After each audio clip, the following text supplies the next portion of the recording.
Hi everyone, I'm Michelle. Welcome back to my channel. This week I thought we'd do something a little different. It's been a while since I made a tutorial video, so I thought this week we would go over a topic that I've been meaning to share for a while. And what I'm talking about is sewing your hand-tied cap to downsize it, take it in, and make it smaller. I know many of you out there wear petite size wig caps and you have a limited amount of selection. So this technique should help you turn any fully hand-tied cap from an average into a petite or a large into an average so that you can enjoy all the styles that are available out there. So before we start, I wanted to ask, as always, if you haven't done so already, please subscribe down below, like and comment, and we'll get started. So first, I want to mention that I am wearing Cameron by Jon Renau in caramel ribbon. And I want to point out that Cameron actually comes in a petite size. This that I'm wearing is an average size cap, but it comes in a petite size. So if you're looking for this particular style in a petite, I would just purchase that unless it's out of stock, and then you could use the technique that I'm going to show you today. But yes, Cameron is a gorgeous style. I love this style. This Cameron now, and Cameron in general, is a fully hand-tied cap. There are no wefts whatsoever, so this is a little unusual in terms of altering the size, because if you have wefts, you can easily sew wefts together, and there are a number of videos out there for how to do that. But I wanted to go ahead and let you know what I was doing with Cameron. Now, when I first started wearing Cameron, and I'll have to put some text down below as to what year that was, I don't really recall right now, she had quite a bit of a poof here at the crown. And a lot of that has disappeared. With the later Camerons that I got, there was not as much of a poof anymore. I mean, if I really press down here, there's a tiny bit of airspace up there. And I wear a lot of other wigs and don't have that issue. So it's not the shape of my head, it's absolutely the cap. So that's something you can work on, and back then that's what initially bothered me, I think. And also I was used to wearing toppers, and so I enjoyed wearing my bio hair out and didn't like how that felt with the full wig cap. So I used this method to make the hand-tied cap smaller so that I, in effect, sort of created a large topper and was using it in conjunction with my bio hair. And that's how I was wearing it. So the reason I'm mentioning all of this is that I have a 22-inch circumference head, and this average size Cameron now fits me beautifully and does not need to be altered. Also, I wanted to mention that I used this technique for years and usually wore the Camerons for maybe 3 to 4 months, and I never had any issues with the cap being damaged or tearing or anything like that. Having said that, any alterations you make to your wigs, of course, are at your own risk. So I just want to mention that. Let me go ahead and show you Cameron from all sides so that you can compare her before and after we make this alteration. Okay, so here she is from the right and the back. And we'll do the left. So I'll go ahead and gather my tools, sewing kit, and I'll show you the inside of the cap and how I create a double-ended dart to make this wig cap smaller. So I'm back and I have my sewing supplies, and I wanted to let you know I am wearing Candace by Henry Margu in 82726 GR. And I just love this style and this color. I did trim her slightly. I've been wearing her for some time. So, all right, let's go ahead and look at the inside of the cap construction on Cameron. So as you can see, this is a fully hand-tied cap. Mono top, lace front, no wefting at all to be found on this cap. So the first thing I want to point out, of course, if you're looking to make a wig cap smaller, I would work with the adjusters. So in this case, I would remove the Velcro and then crisscross the adjusters. That is absolutely a wonderful way to make your cap smaller. So let me do that and I'll show you what that looks like. So that is how you can crisscross those adjusters. Now, when you wear it, it'll look like that. So you have one extending across past the little tag on this side and then the same on the other side. So that is absolutely a wonderful way to change the circumference. And you can see it just kind of gathers here between the ear tab and the nape. That's the effect that that has.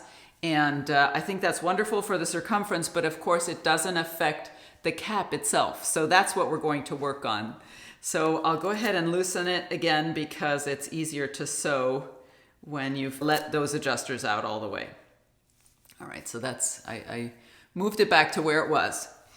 So now I'm going to show you what I'm intending to sew and what I always did. And, you know, I hope you'll excuse my low-tech graphics, but this is basically a double-ended dart. So that is what we're going to be sewing. And you can try doing it in different places. If you have that air bubble or that poof on top that you're trying to work on, you might want to sew that in right up here at the crown and see what that looks like. I do think that when you have that extra material that folds over, there's a little bit of bulk, but I think it would reduce it. I just haven't done that. I typically sew my double-ended dart here as close to the nape as possible. That's what I like to do. I felt like that way it was not at all visible once I wore the style. So that's what we'll be doing. We'll be creating that double-ended dart right about there. And I will point the camera down so you can watch me do that. Also, I wanted to mention that I never trimmed the excess material.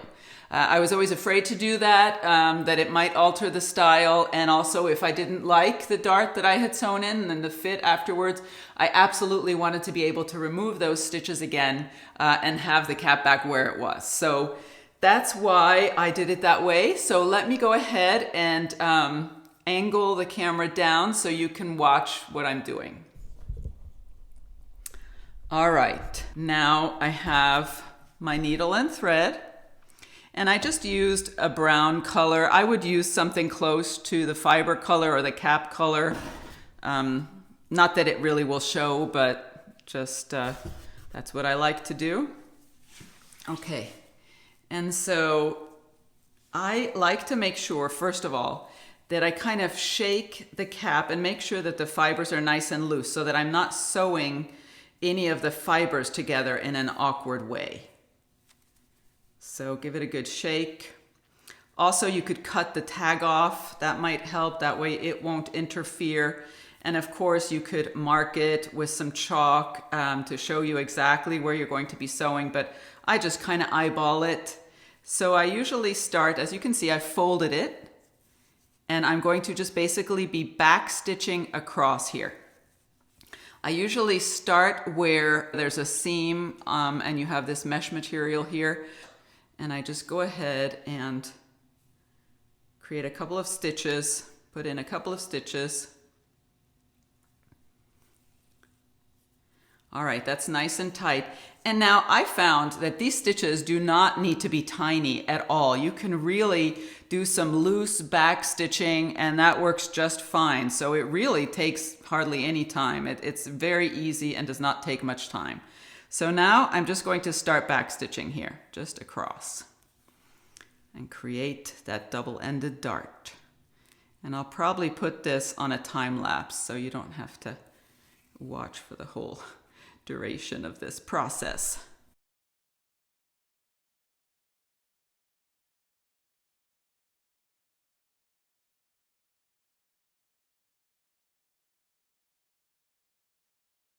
All right, and then when I get to the end here, I just put in a couple of stitches again and make sure, and I'm sure there are lots of fancy ways you can create knots here, but since I am not a seamstress by any means, I just kind of create several little knots or several stitches, and that tends to hold very well.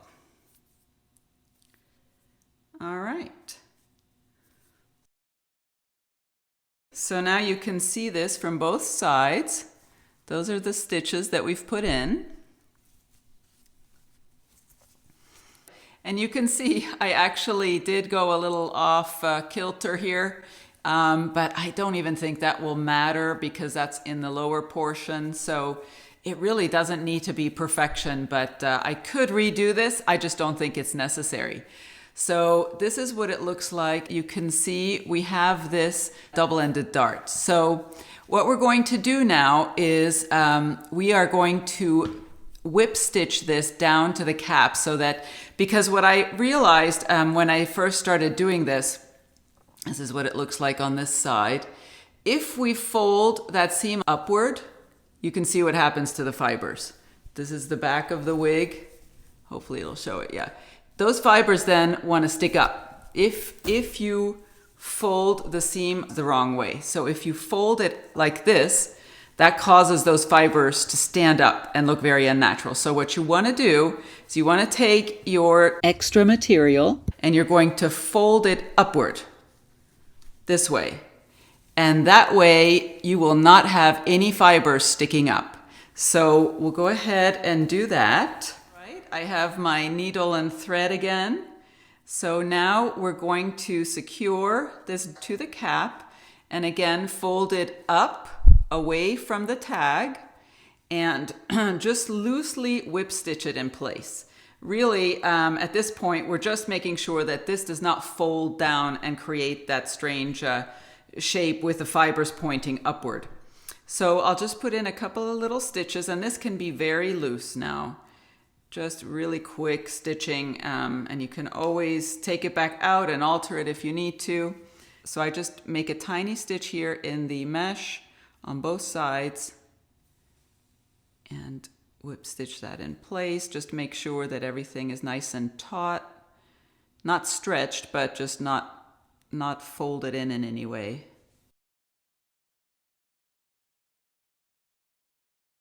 All right, we're at the end. Now I'll just put a few stitches in there in that spot just to make sure this doesn't come undone. So now this is what that looks like.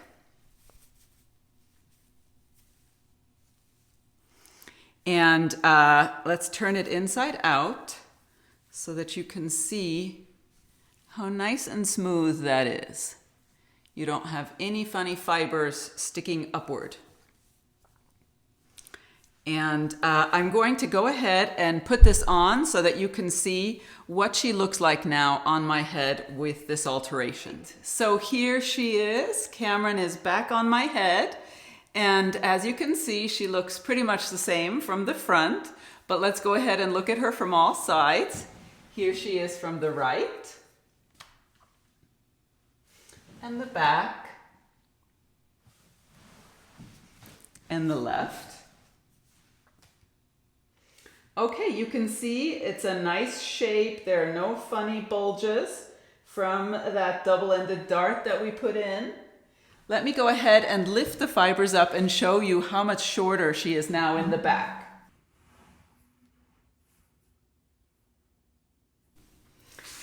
Now, you could also, once you do this, of course, you are slightly changing the length of some of the fibers at the nape. So oftentimes I would end up trimming those a little bit to make them exactly the length I want. But as you can see, it's not at all a drastic change. And certainly something you can play with. You can make the dart, more narrow or wider depending on how much you want to alter the fit of the cap. So I hope this video has been helpful and informative. I hope it will encourage you to modify your wigs or customize them to your liking, and possibly this will open up a world of synthetic wigs that don't come in a petite size to those of you who do wear the petite sizes. So I hope you have a wonderful day, and I'll look forward to seeing you next time. Bye-bye.